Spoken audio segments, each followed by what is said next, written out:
belajar bahasa Inggris untuk pertanian.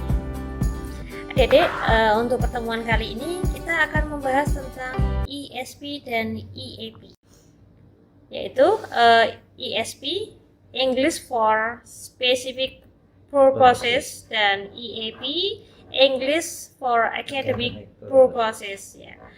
Oke, marilah pertama kita akan mendengarkan pemaparan dari Pak Setnadi.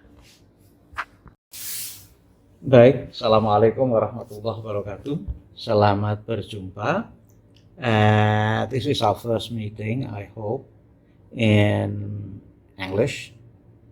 And in this session, we will talk about ESP and EAP.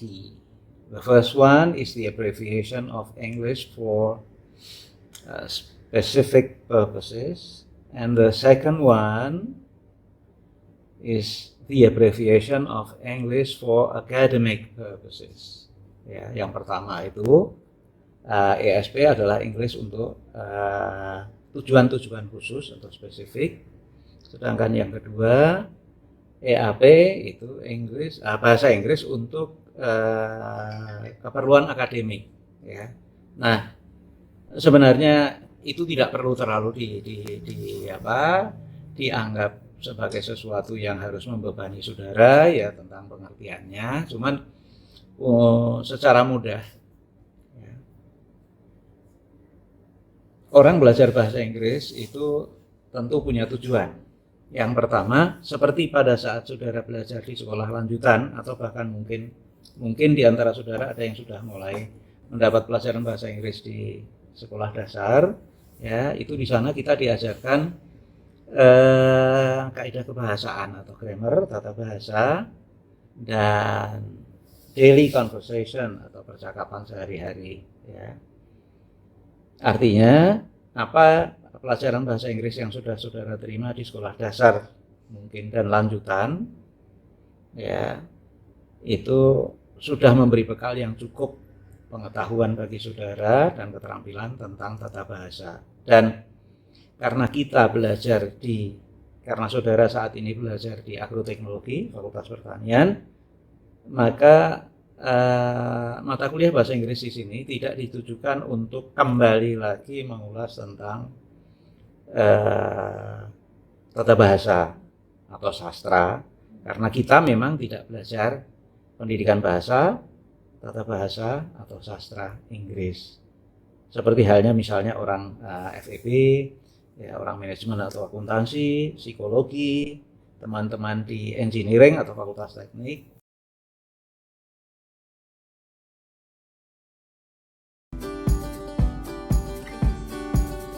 Okay, again, Assalamualaikum warahmatullahi wabarakatuh. In this time, we will talk about ESP and EAP at glance. Let's see what we have here in this slide. Yeah, the first we would like to discuss about English for specific purposes. The abbreviation is ESP. What is ESP? Ya, nah apa ESP itu? Ini dijelaskan dalam bahasa Indonesia di dalam kotak yang paling atas ya. ESP adalah pendekatan pembelajaran bahasa Inggris ya, di mana hal-hal yang diajarkan dan cara pengajarannya didasarkan pada tujuan inti pembelajaran itu atau tujuan inti pembelajaran bahasa Inggris ya. Dalam hal ini ya, kalau kita belajar bahasa Inggris untuk bidang pertanian, maka nanti kita akan banyak membaca ya, mencermati tulisan-tulisan yang ada di bidang ilmu pertanian. Nah, kemudian ESP atau bahasa Inggris untuk tujuan khusus ini adalah suatu pendekatan cara pembelajaran atau pengajaran bahasa atau penggunaan pengajaran dan penggunaan bahasa Inggris untuk bidang dan kajian khusus ya, sesuai dengan kebutuhan ilmu atau profesi ya dari pelakunya. Hanya kalau saudara belajar di bidang pertanian, atau saudara adalah pelaku kegiatan pertanian, maka ISP di sini adalah belajar bahasa Inggris yang banyak digunakan di bidang pertanian. Ya.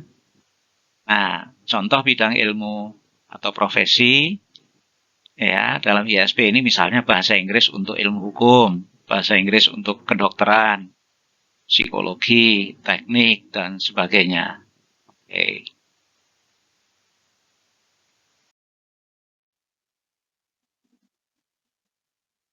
Oke. Sekarang kita akan bergerak pada slide yang berikutnya tentang ciri-ciri ISP menurut Robinson.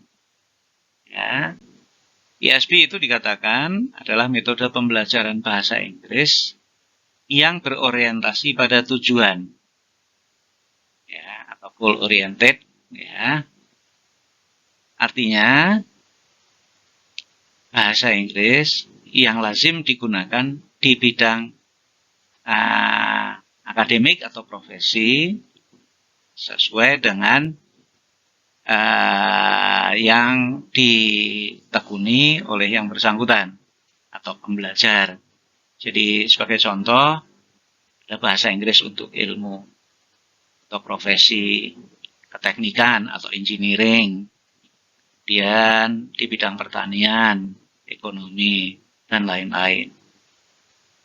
Satu catatan yang penting di sini adalah ISP ini tidak diperuntukkan mendalami tata bahasa atau grammar, ya, atau ilmu kebahasaannya, termasuk sastra atau budaya bahasa Inggris. Ya. Seperti contoh, bagi orang-orang yang berprofesi sebagai psikolog, ya, dia bisa memahami tulisan psikologi di dalam bahasa Inggris, ya, maka dia perlu memahami ISP. Demikian pula orang yang berprofesi sebagai akuntan misalnya, ya, maka dia akan menggunakan apa yang disebut dengan ISP. Artinya bahasa Inggris yang lazim digunakan di dunia akuntansi atau bidang akuntansi dan sebagainya. Nah, kemudian yang kedua, ciri yang kedua adalah bahwa materi inti atau materi pokok ISP ini dirancang dan dikembangkan atas dasar kebutuhan, ya, atau berdasarkan need analysis pada bidang ilmu atau profesi tertentu. Itu, ya. Baik berupa kebutuhan akademik, ya, bagi mereka yang belajar, ya, ini bisa, kalau istilah di dunia pendidikan itu pembelajar, ya, bisa pelajar, mahasiswa, termasuk pengajarnya, atau kebutuhan para profesional tertentu di bidang tertentu seperti dokter, ya, misalnya, kemudian pilot atau nakoda dan sebagainya, mereka kan harus berkomunikasi itu. Nah, itu tentu akan menggunakan bahasa-bahasa yang khas digunakan di profesinya. Ya, ini kita sebut sebagai professional need atau kebutuhan profesional. Kemudian yang ketiga, ESP lebih ditujukan bagi pembelajar dewasa. Nah, ini coba saudara ingat tadi pada uraian saya di awal, ya, pada saat saudara belajar bahasa Inggris di sekolah lanjutan pertama maupun atas, bahkan mungkin saudara sudah belajar bahasa Inggris di sekolah dasar. Di sana yang diajarkan itu adalah tata bahasa, khususnya grammar, kemudian bercakap-cakap dan penggunaan bahasa dalam komunikasi sehari-hari atau daily communication. Ya. Sementara kalau kita yang menekuni suatu bidang profesi, ya, atau ilmu tertentu, ya, sifatnya tidak sama persis dengan bahasa yang kita gunakan dalam komunikasi sehari-hari. Nah, makanya di sini dikatakan ciri yang ketiga, ISP lebih ditujukan bagi pembelajar dewasa. Ya, di sini ada catatan, bukan anak-anak maupun remaja. Ini artinya apa? Saudara ingat pelajaran bahasa Inggris di SD, SMP, dan SMA, itu lebih ditujukan kepada penguasaan tata bahasa dan kemampuan komunikasi dalam bahasa sehari-hari. Sementara untuk yang bahasa Inggris yang banyak digunakan di bidang suatu profesi tertentu atau bidang ilmu tertentu, ya, itu sedikit berbeda. Nah, inilah 3 ciri utama dari ESP. Oke, next. Nah, sekarang kita akan masuk pada English for Academic Purposes atau EAP. Ya, kalau dengan bahasa kita mungkin kita membaca EAP, monggo. Ya. EAP atau EAP adalah pembelajaran bahasa Inggris bagi dunia akademik, artinya pelajar, mahasiswa, dan pengajar. Ya, di sini bisa guru, bisa dosen, untuk menambah keterampilan berbahasa Inggris bagi kegiatan akademik. Nah, ini garis bawahnya adalah tujuannya mempelajari bahasa Inggris untuk menambah keterampilan berbahasa Inggris bagi kegiatan akademik. Ini membaca, menyusun atau menulis tulisan ilmiah, membuat bahan paparan atau presentasi, kemudian mengkomunikasikan, ya, kita berkomunikasi dengan teman sejawat ya, dalam bidang ilmu yang kita tekuni. Nah, dengan demikian maka EAP ini sebenarnya adalah merupakan bagian dari ESP yang khusus berada di lingkungan akademik, jadi di sekolah, baik dasar, lanjutan, maupun di perguruan tinggi. Namun, umumnya penekanan EAP sebagai bagian dari ESP itu adalah pada pendidikan tinggi. Nah, perhatikan di sini contoh-contoh tujuan dari EAP. Yang pertama, kita yang belajar di bidang ilmu pertanian, diharapkan mahasiswa atau dosen pertanian dapat membaca, memahami isi buku-buku ajar atau textbook di bidang pertanian. Kemudian memahami jurnal dan tulisan ilmiah lain di bidang pertanian. Kemudian syukur bisa ditambah lagi mempunyai kemampuan menulis atau menyusun dan memaparkan tulisan ilmiah di bidang pertanian dalam bahasa Inggris. Ya, nanti kita akan belajar tentang hal itu dari mulai bagaimana membaca textbook, membaca jurnal, dan tulisan-tulisan ilmiah yang lain. Termasuk nanti juga bagaimana kita belajar untuk membuat tulisan ilmiah sederhana dan melakukan pemaparan atau presentasi berbahasa Inggris. Tentu saja ini berbeda nanti misalnya untuk mahasiswa atau dosen Fakultas Psikologi. Ya. Kenapa? Karena bidang ilmu ya, di mana mereka yang mereka tekuni ya itu tidak persis sama dengan bidang ilmu yang lain. Jadi contohnya psikologi dengan pertanian ya. Ada istilah yang mungkin digunakan di dua bidang ini.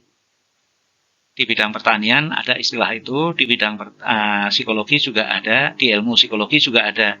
Namun ternyata mempunyai makna yang berbeda. Ini nanti yang akan kita cermati melalui EAP. Jadi EAP itu adalah belajar bahasa Inggris untuk keperluan akademik. Dan ini nanti yang lebih banyak kita tekuni.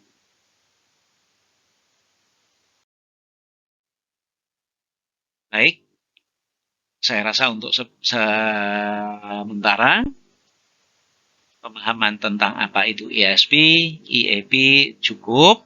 Ya. Untuk selanjutnya nanti saya berharap saudara bisa mencoba mulai melihat contoh-contoh tulisan ilmiah di bidang pertanian yang berbahasa Inggris ya. Cermati, syukur nanti saudara unduh ya. Nanti akan kita pelajari bersama. Jangan pernah khawatir akan menemui kesulitan ya, karena nanti kita akan duduk bersama. Dan insya Allah kita akan bisa mempelajari itu semua dengan mudah. Terima kasih atas perhatian saudara. Thank you. Assalamualaikum warahmatullahi wabarakatuh. Oke, demikianlah pemaparan dari Pak Z tentang ESP dan EAP.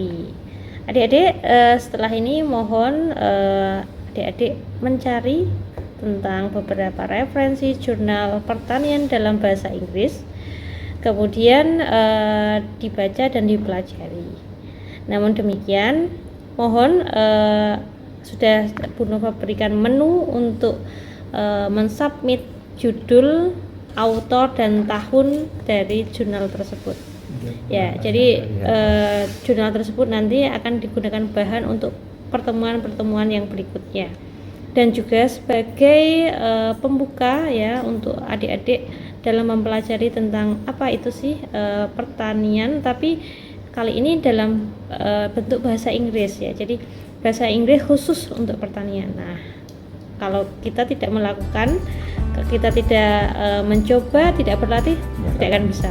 Nah, seperti itu dari kami. Terima kasih telah menonton video kami. Wassalamualaikum warahmatullahi wabarakatuh. Salam sejahtera, salam sehat untuk kita.